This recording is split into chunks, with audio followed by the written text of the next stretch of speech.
to Citizens Forum. This is being filmed on Wednesday, February the 10th. I'd like to start by thanking the volunteer crew and Shaw staff that makes this program happen every week. The first segment of Citizens Forum is always the Walt and Jack Show, so we'll take it away. And Walt, things are so bad that we've got to start with some good news. And the good news is a remarkable win by Bernie Sanders in the New Hampshire primary. So you're a big fan. Well, yeah, it's good news. You know, I always have my concerns when you're following political leaders. You know, things are never quite what they seem. But Bernie did have an overwhelming victory in New Hampshire. The results were 60% to 40, about 60-40. Hillary got about 40%. You know, given that he was a independent, ran as an independent all his career, and now he's just starting to run as a Democrat and getting this kind of support is pretty remarkable. So that is a very good development. He just shows this huge hunger in the United States for something better, for a politician who won't betray them. And we have to hope he's that. I mean, a lot of people believe that of Obama. I never did. But Bernie Sanders seems to be from the outside, so we can really have some hope. And what he's saying is just, there is an enemy out there, and the enemy is the people who run the United States, the billionaires, the corporations, the super industrialists, and they're the ones who the people of the United States have got to stand up to and get rid of and replace them with a democratic government. And yeah, people you know, are ready. That's the good side of it. I mean, this is a conversation they're having. Yes. Are they going to have Bernie Sanders as the Democratic candidate? It's very hard to say. There's a lot of stumbling blocks between here and becoming the candidate. But just by discussing these issues openly on a daily basis, now the large corporate media are obsessed with Donald Trump, including the CBC. And I thought, okay, Bernie had this mash through success in New Hampshire. That should lead the news. The taxpayers funded newscasts at CBC. Basically, it's the truth. This is a huge breakthrough. No, they started out with Donald Trump and rambled on about him, and then they talked about Bernie a little bit. The thing is that they really don't want to talk about, apparently, is that how he raises his money. And they don't want to talk about any of his ideas. His ideas, too. I mean, I can understand that, but the thing about him is he does not accept money from large corporations. His average donation is $27.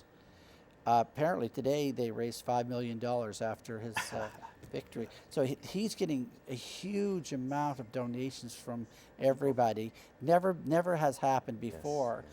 Now here's some interesting things. So Hillary Clinton has raised 175 million, which is a remarkable sum. Like the best that's been done on the Republican side is Jeb Bush has got around 75 million, but Bernie's raised 75 million. So I thought, you know, he was, you know, going to be scraping along, but actually he's starting to raise some serious dough now. So again, something entirely different. You know, it's like a crowdsourced candidate here. Everybody's sending him money, and I'm sure it's not only Democrats that are sending him money. So it's a big thing. So I saw a little bit of his acceptance speech. It was Monday night, I guess, and he said, "This is, you know, this shows." He said to the people of New Hampshire, "You've spoken out about the political establishment." Cheer from the crowd. Yeah. And he said, "You've spoken about the economic establishment." Cheer from the crowd.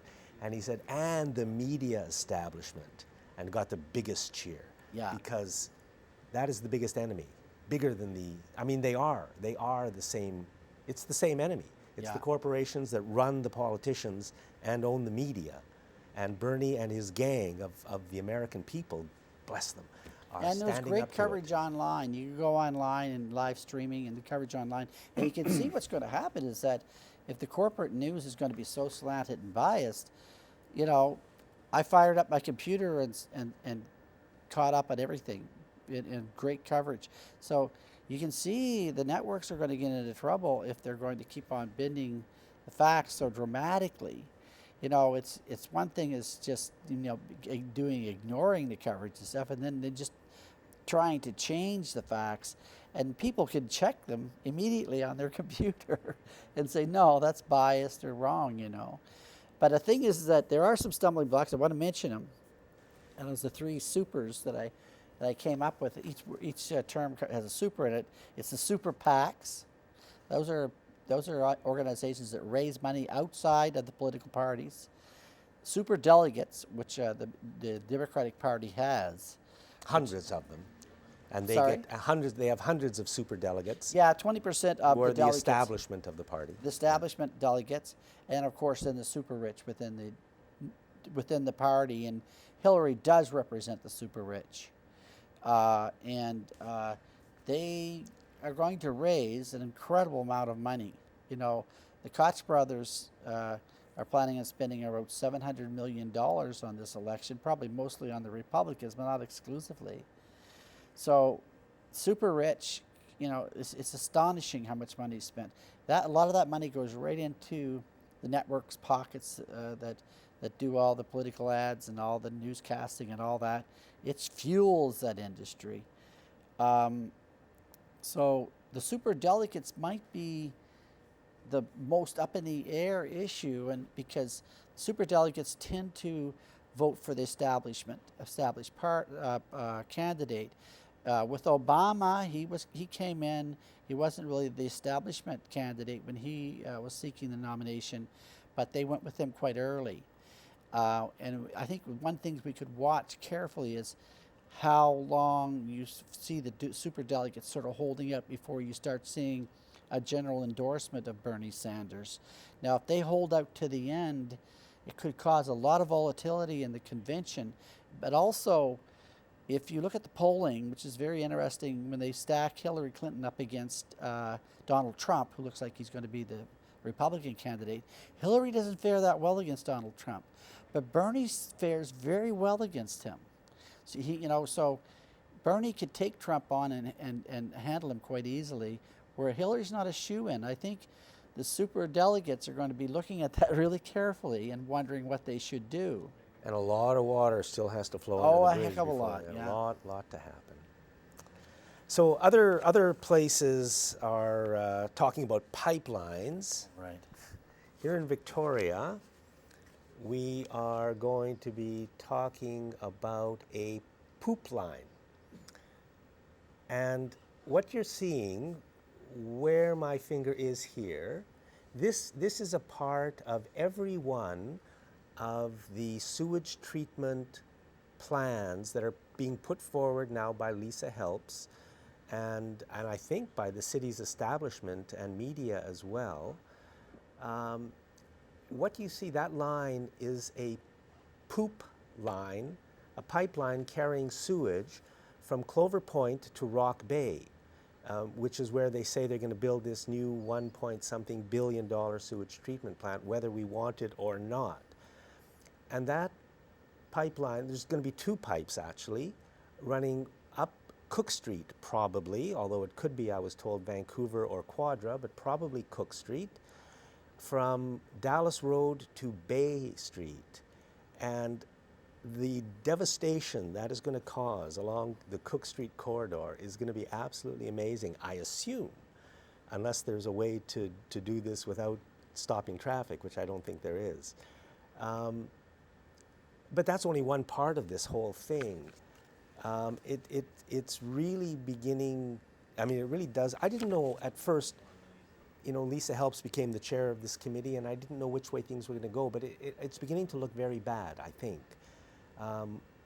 We're just being, I think, just manipulated by the people running the show, whoever they are, and the politicians, and the media.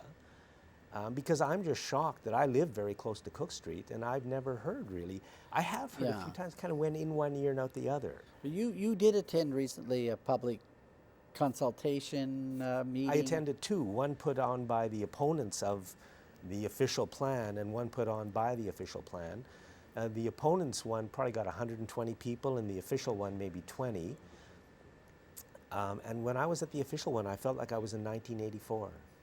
It was remarkable, just telling us, I think they were, the official line was, this is a wonderful open, we're only here to listen, We're only here to put your opinions forward. But it's like if you don't have the official opinion, it doesn't matter what gets put forward because the official plan is what's going to go ahead. It's a remarkable situation given that literally billions of dollars are in play just here in this one small city of, you know, Greater Victoria, and it's not even the whole city that's involved. But the amount of money that could be wasted on this will, I mean, the Blue Bridge was a disaster brought to us by sort of these same people. Yeah. What next? What are they trying to do to us? It is amazing. You know, Noam Chomsky wrote the book The Manufacture of Consent. And that was a book about how the mass media is used to form public opinion in a way that suits the elites. Basically, if they want to have a war, they figure out a way to shape the... And that's because the elites own the mass media. Yes. Of course. And then, but, you know, it's now got into another sort of they've been ratcheted up to a point where it's manufacturing reality, where there basically is no other reality other than what they're proposing. You know, when you go in there and have any questions, any concerns, you just don't fit. You know, and you feel very strange. I know I did too.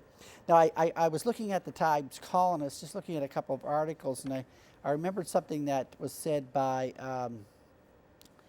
David Anderson, the ex-environment minister for the Federal Liberal Party, in December 6th, 2015, in the TC, and David Anderson said, "It's time the CRD came clean. It is showing itself to be dysfunctional when it comes to the largest construction project they've ever handled." And then he went on to say, a 2004 study by the Society of Environmental Toxicology and Chemistry found sewage treatment may be necessary in the future, but it said it wasn't needed now.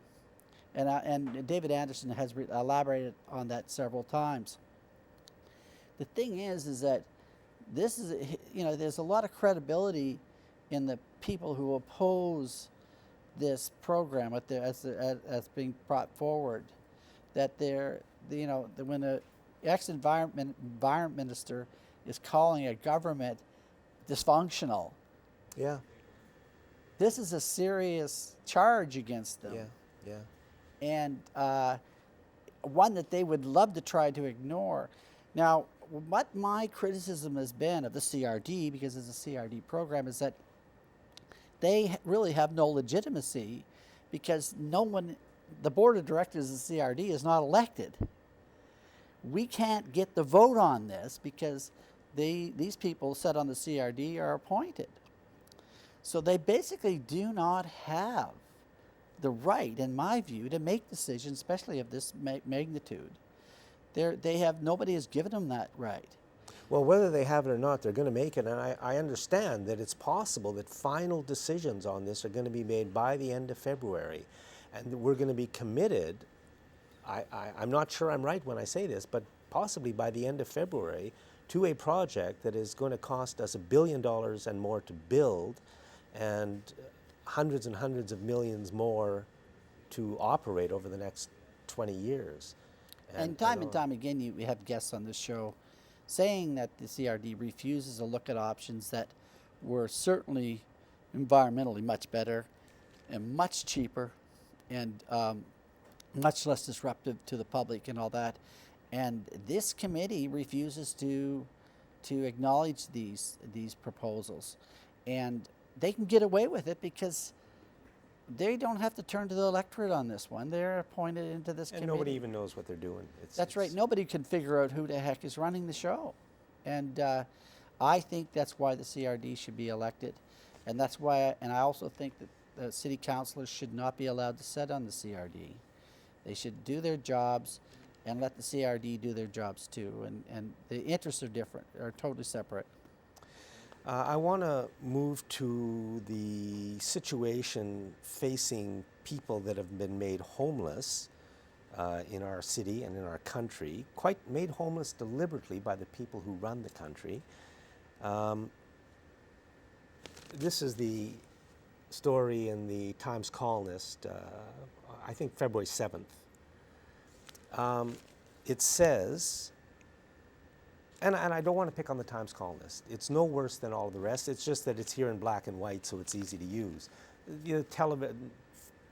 Local television, local radio, national television, they're all the same.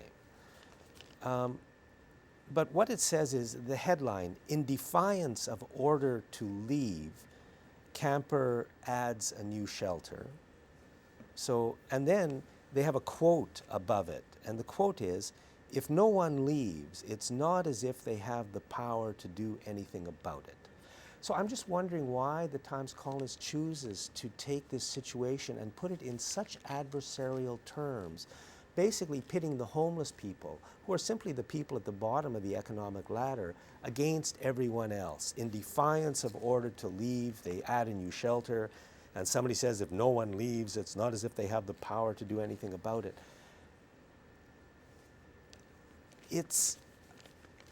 I mean, to me, that's the way all the media operates. They are owned by the corporations that run the country and create the problems, because there's a deliberate shortage of housing. And the other side of the deliberate shortage of housing is the astronomically high housing prices in Canada. I mean, if there was more housing available, and the fact, and this is perhaps most important, and which the media never talks about, Brian Mulroney, when he was Prime Minister, changed Canadian law and allowed non-residents to become owners of Canadian real estate, non-residents and non-citizens. So they put our homes into the international market, and that was Mulroney. It stayed that way through Chrétien, it stayed that way through Harper, and it's staying that way now through Mr. Trudeau. But change the law. Let's go back to the way it was a couple of decades ago, and we can't do it overnight because the mess they've created is so massive. But we've got to start moving towards, no, you've got to be resident in Canada and a citizen, or to become a citizen, to own property here.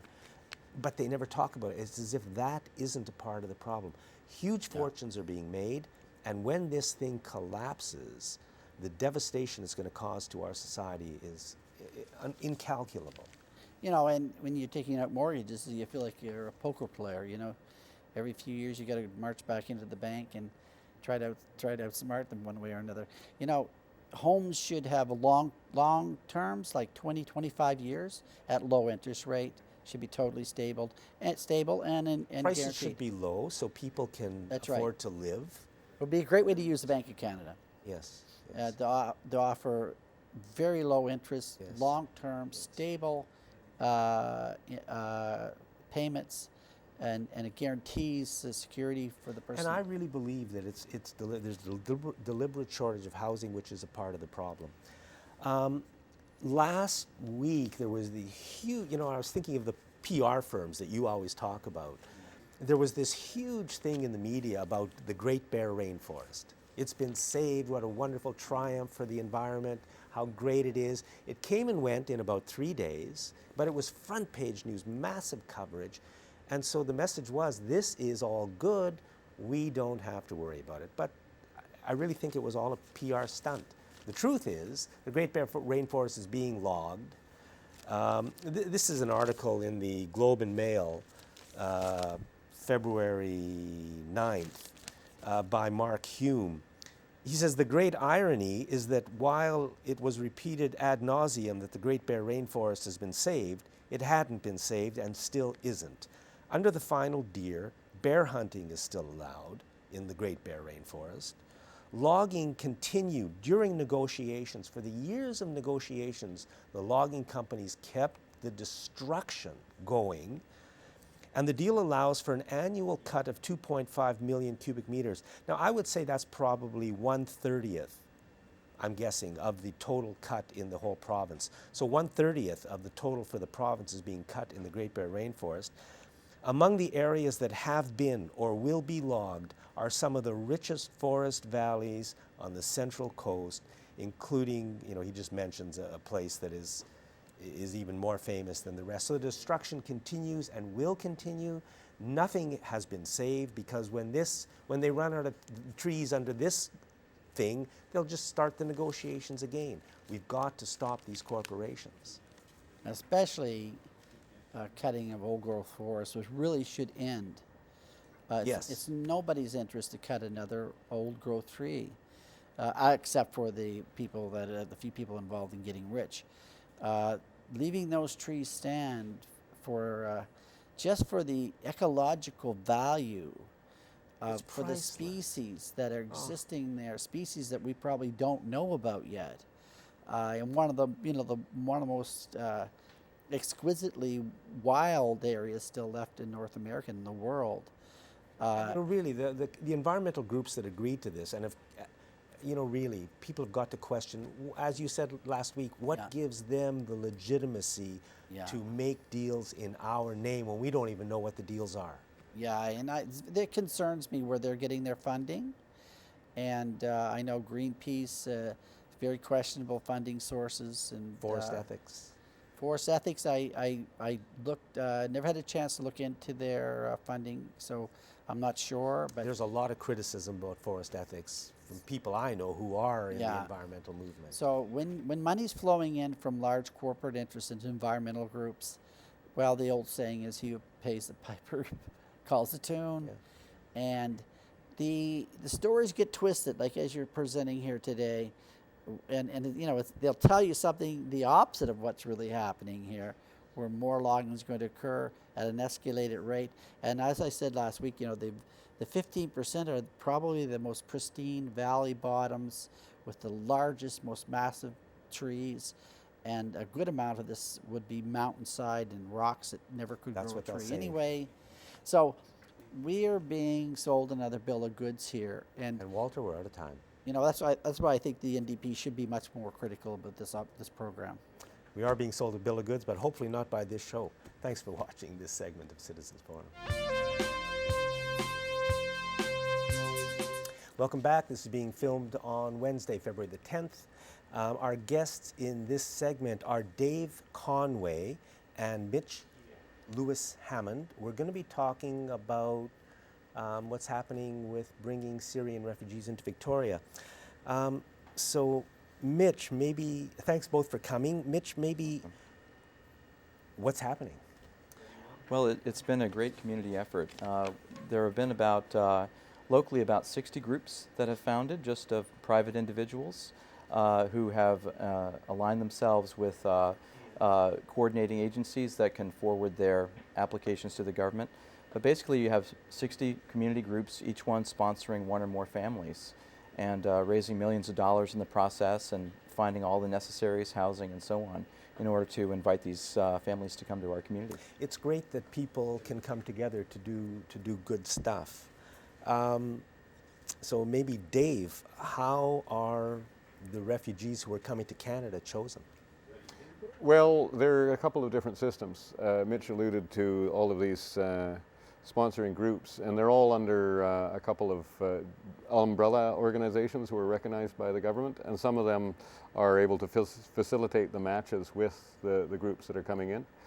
There's the Intercultural Association, and then there's also the Anglican Diocese are the main ones. And the government has lists of ones that they call a blended sponsorship, which they will actually match you with. So, for instance, Our Lady at the Diocese basically chose, from a list that came out on a certain day. She chose the first family that will be arriving with us from that list of pre-approved refugees in Jordan. So people's lives in the balance, eh? Oh, it just they're just on basically they're waiting on the platform, seeing if the train stops for them. Yeah. It's the tragedy of the situation for millions of people is, we're not even really talking about that here, but that's what's behind all of this. Oh, the scale is boggling. I mean, there's a group down in Fairfield that had named themselves the Starfish Group. The story of the little girl on the beach with the starfish. It's a great metaphor, because there's little girls on the beach picking up starfish that have been stranded when the tide's gone out and taking them one at a time out into the ocean. Yes. And then the Yes. mature grown-up comes along and says, that'll never make any difference. There are thousands of these starfish, and the little girl says it makes a difference to this starfish. Mitch, how many people have arrived, I guess, in Victoria, and how many are coming? Well, I think there's about 10 families that have come, so maybe 40 or 50 people total. By the end of the year, we might have among the privately sponsored people 300, 350 or so. But then we recently got word that there will be several hundred government-sponsored refugees as well, who come in through a different program.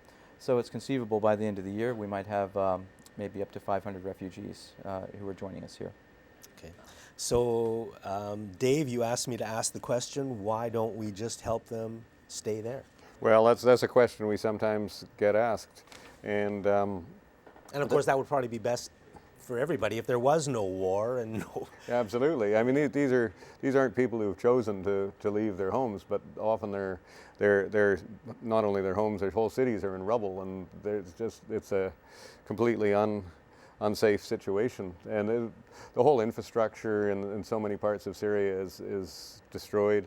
These are people who can't get on with their lives. They can't. Their children. I was just hearing about that there are children who have not been in school for 3 or 4 years sometimes.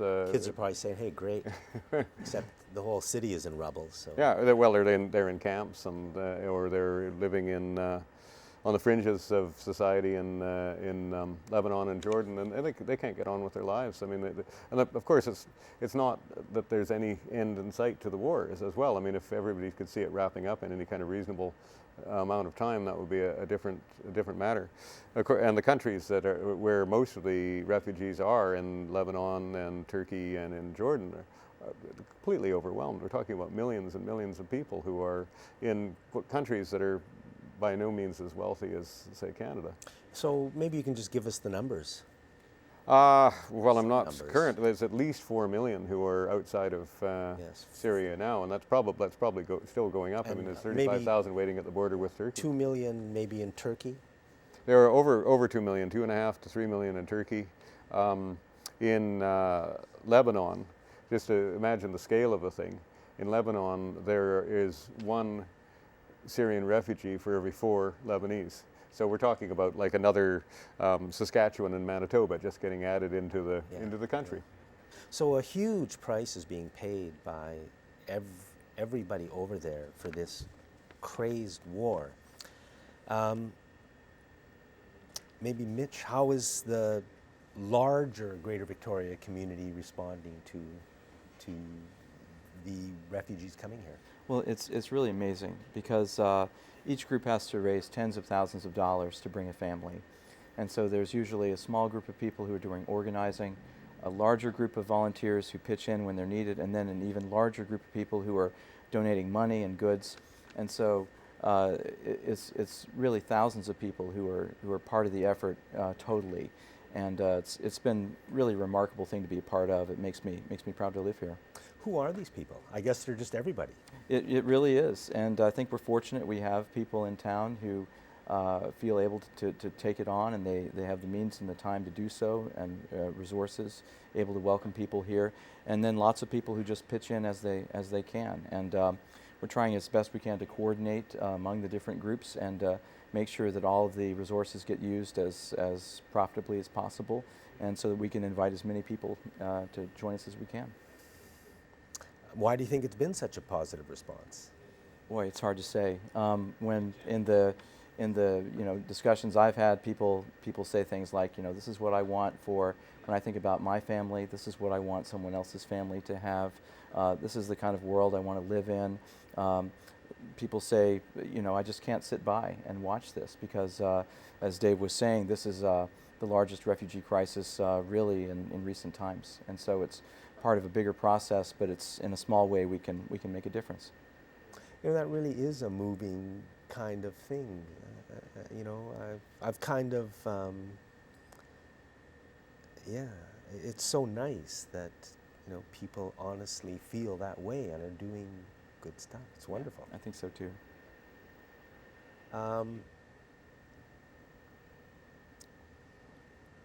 Why are things different? Like in Europe right now, they're having, I mean, I think they're kind of, well, who knows what's going on, but there are problems in Europe with Syrian refugees. And of course, in the United States, people like, Donald Trump representing a lot of people who just don't want anything, even though they're the ones who sort of caused the whole mess in the first place. So why is Canada being a bit different, or a lot different? Well, we have family and friends in Europe that we've talked about the situation with, and it's such a completely different situation over there. To start with, Europe really is still struggling with its identity as far as immigration. They're not a country founded on immigration like That's Canada right, is, not. and so they have a really ambiguous and sometimes quite hostile relationship to the whole idea of people coming in who don't seem to be Italian, and so what does that mean to be Italian or to be Swiss or whatever? And the other aspect of that is that they have had the scale of and the way that the refugees from not just Syria but many other countries are pouring into Europe. It's in a completely uncontrolled, unselected way. They haven't had any choice about. People have just simply turned up on the doorstep and they've had to deal with it. Whereas in Canada we have the wonderful luxury of the Atlantic Ocean as a big buffer zone that we can choose who we want and how many and when, and in Europe they're just there, and you either, what do? Drive them back into the sea, so they're having to deal with it. And there's been a huge amount of generosity in Europe and a huge amount of kindness, but the whole thing is just stretched to the limit in terms of just capacity. I mean, Germany's had over 1 million people come in. It's amazing. And we're struggling to try and get up to our 25,000 promise of the new government. It's the scale of the thing is mind-boggling over there. I guess, what can people do to help? Maybe Mitch and both of you. Well, I guess people are already pitching in, but they can, among other things, they can go to the website that they're being pointed to there. There's ways of volunteering there. There's also a map that you can actually click and see the closest sponsorship group to you, so that you can get involved in your neighborhood. Chances are there's people who are involved with bringing refugees. But I think even beyond that, soon there will be people who are joining us who, at first glance, they may not know what to do. They may need help on the street. There may be people who look differently than people we might normally expect to encounter. And so I think we all can be ready to be welcoming and realize that there are people here who, once we give them a helping hand for a while, they'll soon be our neighbors and friends. Yeah, exactly, as all the rest of us kind of are. I mean, my grandparents came from Russia, so blah, blah, blah. Dave, do you want to just finish up? Many of them certainly will be arriving with very little English, and so there will be opportunities to be patient and to help them. And certainly in practical terms, the next big stage is going to be in finding accommodation for a lot of people who are, especially the government-sponsored ones who are coming in who don't have a support network as all of the privately sponsored ones are, and then later to help them to find employment. So everybody putting their ear to the ground, and if they know of an apartment that's affordable and available, or a job that can be done by somebody whose credentials aren't recognized here, or maybe doesn't have a lot of English, all of those things will really help people to integrate. Dave and Mitch, thank you both very much, and really thanks to thousands of people who are doing great stuff. We hope we can get the same from our leadership and turn this into a better world in all ways. So thank you for watching this segment of Citizens Forum. Thanks for having us here. Welcome back. This is being filmed on Wednesday, February the 10th, 2016. Our guest in this segment is Arifin Graham. We're going to be talking about Tent City, meaning the tent city that's been set up at the courthouse just off of downtown Victoria. So Arifin, why are you carrying a pillow with you today? Why am I carrying a pillow with me today? Good question. Jack, thank you. Let's hold it up a little bit more. Thanks for asking it. Can you see that? There's Yeah, the there we pillow, go. yes. Okay. I'm carrying a pillow because I'm on my way to the tent city to deliver this Okay. so that somebody will have a pillow when they go to sleep tonight. And I suppose a pillow is a symbol of home, and it is a symbol of, I guess, the place where we can hang our hat and the place where we are living at any particular time. So, I mean, that's, we forget that people are actually living out on the streets, even Yeah. though we see them every day. Yeah. It's an absolute disaster for those people specifically, but for all of us in our society. Well, I think it is. And last time I came on your show, Jack, we talked about community building and community engagement. And as a student of community building and community engagement, I've become very interested in what's happening at the tent city, because they are inventing their own way of living as they go along, and it can't be an easy thing to do. Even in the most privileged parts of society, we find it a challenge to function and make good decisions together. And so if you take a community like the tent city, there are additional challenges to how to build a great community and how to make decisions together. Well, what's it like to be there? What I've heard Yep. is that there's trouble, there's noise at night, there's trouble for the neighborhood. Yep. That's sort of what I hear. So you hear those things. That's Yeah. through the media. Sure. Now I know a lot of people are living there who are good people. They just have nowhere else to go. Yeah. Have you been there? I walked past it a couple Okay. of times. Yeah. That's all. So when it I guess started, was it November, December? I go past that part of town sometimes. And I was driving by, and I started to think about it. I think, well, what's going on there, and how can I connect and understand for myself what this place is? And a couple of weeks ago, my dear wife was looking through our basement. We had a couple of foamies sitting down there which weren't being used, and she said to me, Wiluya said to me, Erfin, would you please take these over to the tent city at the courthouse? I'm sure somebody would like to have them. So that was my entree to actually going there. And I arrived and talked to somebody, and he said, well, I can just take them in for you if you want, or if you want, Come with me. Come with me. And I said, great, I want to come with you. I want to learn about what's going on here.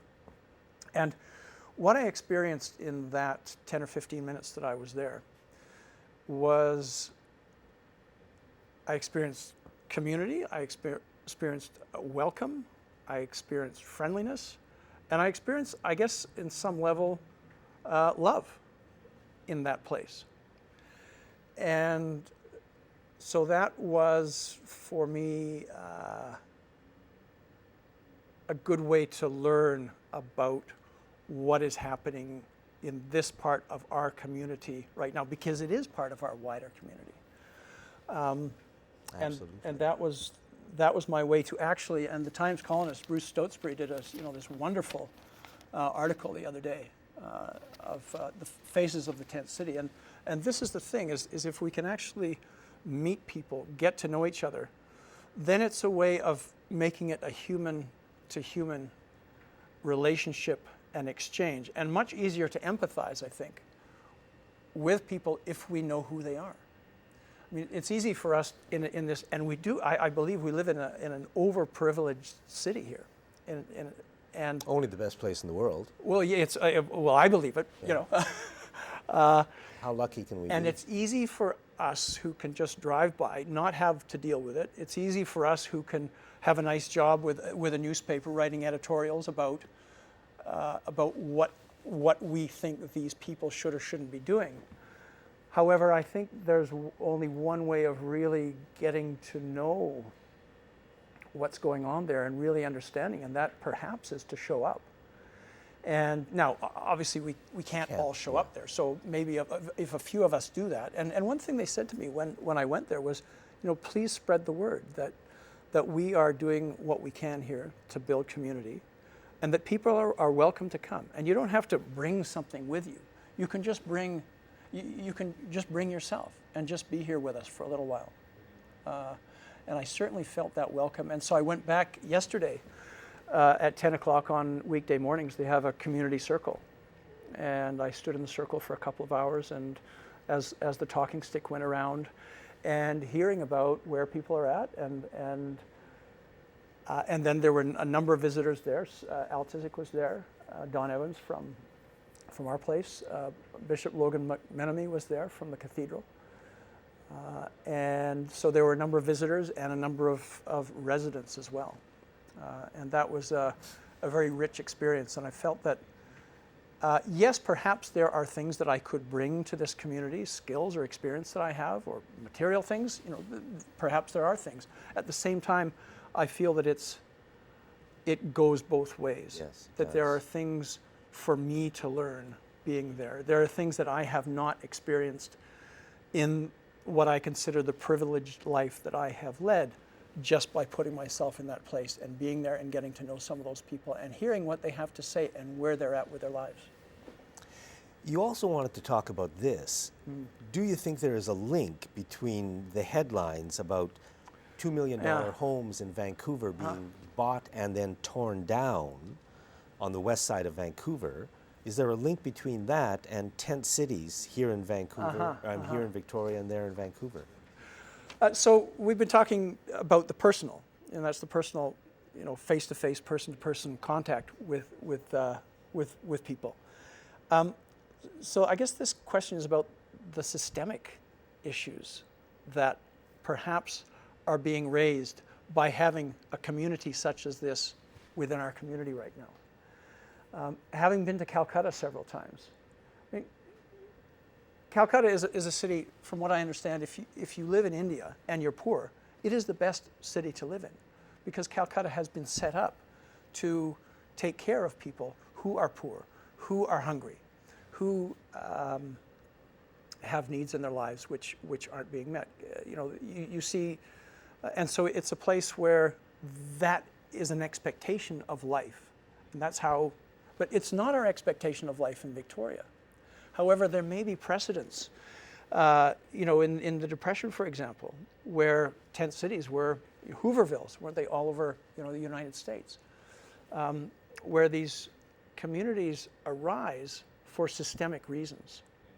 And so is there a link? I don't know if there's a link, but I suspect there may be, because so a couple of things happening in Vancouver, you know, multi-million-dollar properties, which, you know, tear downs on the west side, houses which are maybe only 20 years old being torn down to make way for some bigger house. I mean, it's kind of nuts that we're not. Well, and you'd have to say, or I would say, that is, people say, well, what is Canada's housing policy? And I'll tell you, that is Canada's housing policy. To vastly inflate the price at the high end for everybody by having an artificial shortage, which means at the bottom end there's absolutely nowhere for people to live. Right? Yeah. So they're forced out at the bottom, and everybody else who can afford it is forced to pay fortunes, and somebody is skimming a lot of money out of this. So I suspect there's a link. You know, it would take more research to really find out what those links are and what is happening systemically. And it is having a tent city in our midst, it's a reflection of our system, I think. Absolutely. And it's easy to sit back and judge by the norms of our system. That, oh, this, you know, they shouldn't be on. That's really, our we public should property. judge ourselves. We shouldn't judge them. Well, we I should think- judge ourselves I and think it say, would be how healthy. have we allowed this to Yeah. happen right in front of our eyes, and we don't even know what's happening. We think it's their fault. That's what we're told. I think it'd be healthy to have some of that. Exactly. Yeah. That discussion, that debate. But where do you find it? You never hear, you know. Well, you know, you invited me to come on the show Yeah. a couple of weeks ago, and then I thought, well, what do I want to talk about? And for me, this is what has come to the fore, and asking the question of myself and of our community is what is our attitude towards this, and how can we accept that this is part of our community right now, and what can my attitude be towards this in fostering community and not having this division between it's them in the tent city and it's us out here, because I believe ultimately it really is all of us together. Absolutely. And I think that's what Bernie Sanders in the United States is talking about. He's talking about Yeah. where the problem comes from is from the super rich at the top, the 1% of the 1% who really have a huge amount of control, and it's in their interest to create the situation that we all have to deal with, and they've created it. And I don't like walking past people camping in the parks near where I live. It's crazy, but there's nothing I can do about it. That's what our society mandates, and until we can change together, change the society, it's not going to stop. So this, I believe, is an opportunity in our midst.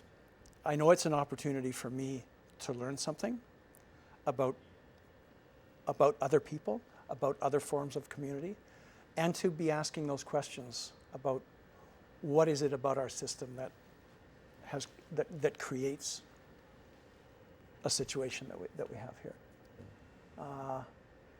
And who knows, this may, as capitalism sort of continues on its merry way, there may be more of this going on. That's the plan. So these things become more of a norm than they are now. Who knows? I'm not promoting it. I'm not saying that I would like to see that, but it may, or it may not, depending on how well we can build a Away from full it. community together. Jonathan, that's exactly the point, but we're out of time. We'll have to cover it next time. Thank you for watching this segment of Citizens Forum.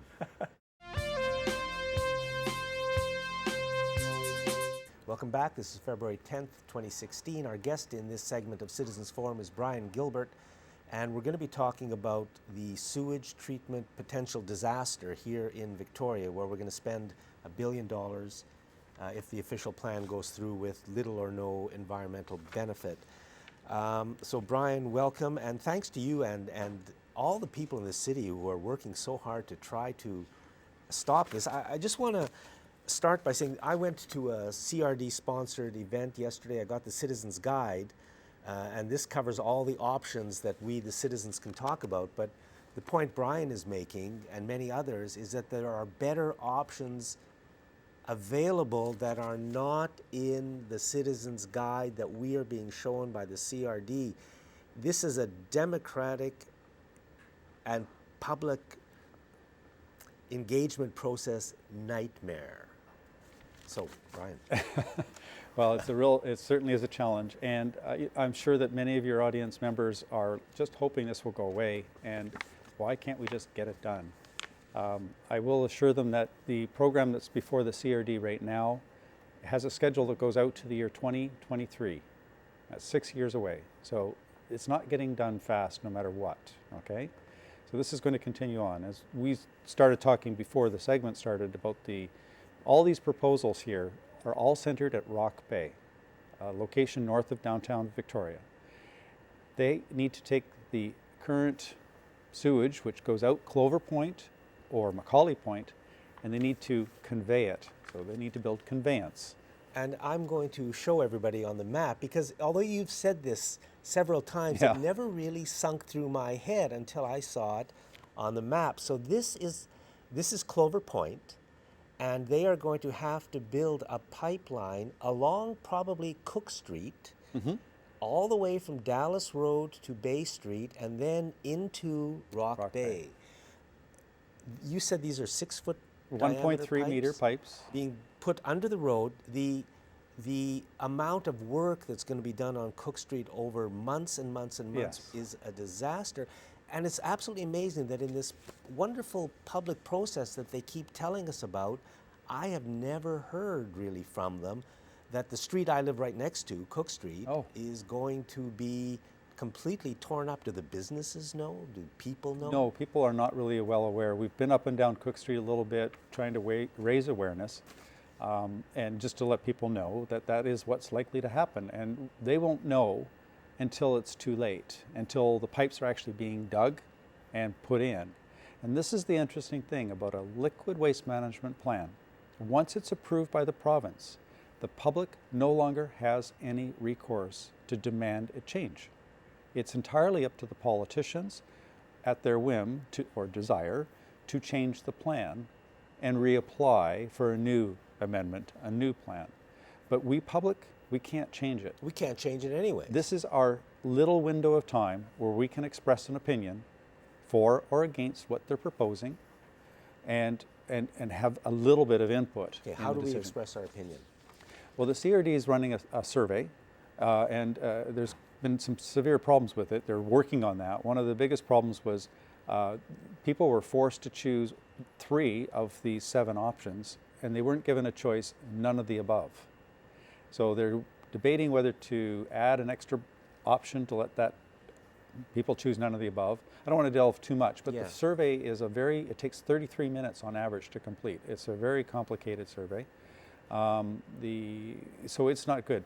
What we're proposing people do is come to our website, because we believe there are alternatives. We know there's alternatives. The CRD was told about an option we call the $250 million option. I've talked about it before. It's tertiary distributed modules using advanced gasification, but basically integrating all our waste streams after the fact. The solids, the sewage sludge get integrated and converted to energy, which generates revenue. The good news is the technical oversight panel that CRD's hired says that's a good idea. That was mentioned today in today's meeting at the core area. They said, yep, the technology is feasible, it's proven, and that's the way you should go when you go forward. And they say that would be in the next phase. But our point as citizens is we're being asked now, and we're not being given the real pony. There was an advertisement. So what you're saying is here's the thing from the CRD, and we've got to choose 3 of these 7. Yes. But the option you're promoting, even which in only there. costs $250 million compared to over $1 billion. Maybe it's 500 million, Jack, but Let's you know what double I'm it. saying is we're throwing hundreds of millions around is not here. in the book. It's still half the price of the cheapest option they have in the book. And it's not in the book. It's not in the book. Does your option avoid Cook Street, oh yes. the Cook Street poop definitely. line? Yeah, yeah. I mean, once again, there it is, a pipeline running Actually, at Cook Street. there's hope with with that option of actually getting it done sooner. Because they're modular units, they could start to be built right now and upstream, up the pipes, and we could start getting to our 2020 deadline and stop polluting the ocean and doing it well sooner. So, yeah. Okay, I'd just like to explain the real pony very briefly. yes, the real pony. And it becomes from this TV commercial in 2009 where this bank was showing a kid, they gave her a toy pony, Oh, yes. and she said, oh yeah, great. And would you like a pony to the other girl? And she says, yes, I would. And he goes, and he calls a real pony out from the back. And the first girl says, you didn't say I could have a real pony. And what's the banker say? Well, you didn't ask. And that's where we're at. We're not even being told that there's an option that could ask for the real pony, and hence the website name, realpony.ca. It's unbelievable that this is going on right before our very eyes. Most people have little or no idea of what's going on. I mean, there's nothing about the reality, I don't think, in the media. And it's $1 billion we're looking at throwing away. Why is it that we're spending this $1 billion and yet it's not even on the top 10 for the Chamber of Commerce's infrastructure projects, their top 10 priorities? It doesn't appear. I watch all sorts of stuff. Doing sewage treatment isn't everyone's first priority. Homelessness is, and all sorts of other social and climate issues. Why aren't we putting some of this money towards that? So that's what I'm here for. Let's cut this cost down to something that's reasonable. And by the way, secondary treatment doesn't really change the ocean. The problems are going to float out into the ocean anyways. All those things we're still concerned about, microplastics, microfibers, the chemicals of concern that affect the whales and affect the plankton, they'll still be there with secondary treatment.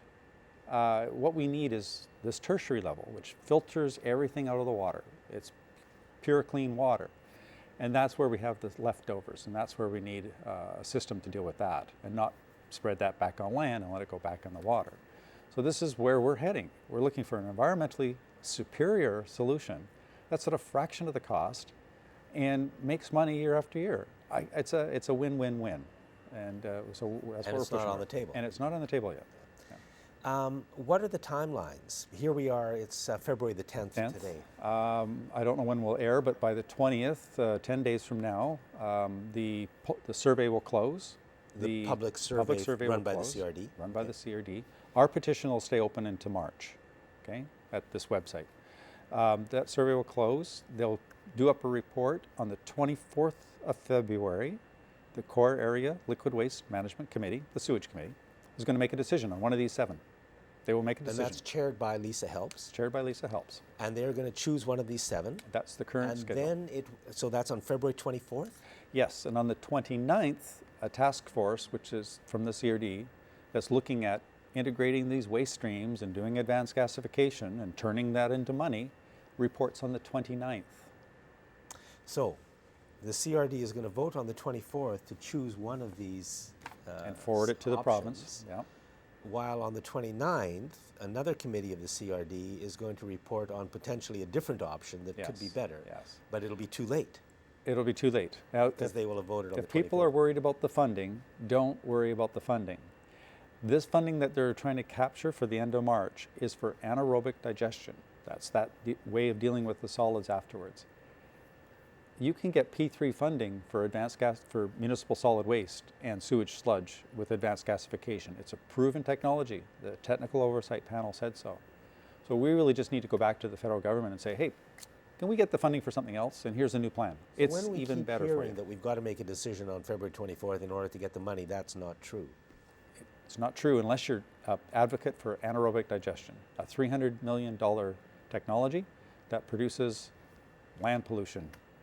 That's right. That's all it produces. It doesn't solve the real problem. We're taking this pollutants out of the ocean and we're just putting them on. And when you say it's a $300 million technology, it also requires all the pipelines, which are going to bring it up to $1 billion.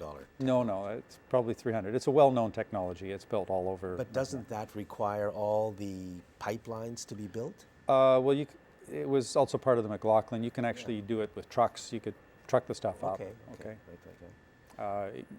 And that's a great question. And everyone that's doing this, don't worry about getting confused in this. There's lots of different parts, but it really, as I say, it comes down to separating the water from the solids, and then what do you do with the solids? And if cleaning the up water's the water. clean, you can use it locally and discharge it locally. You don't need an outfall.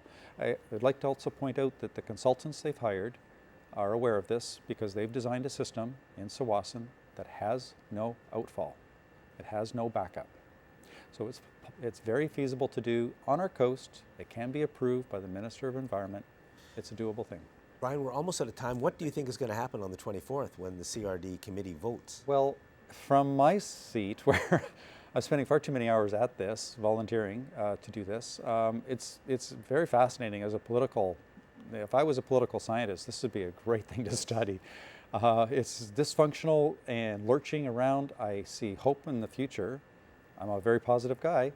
So we'll see how it plays out, but it will be something to watch. Maybe we can come back and talk about it.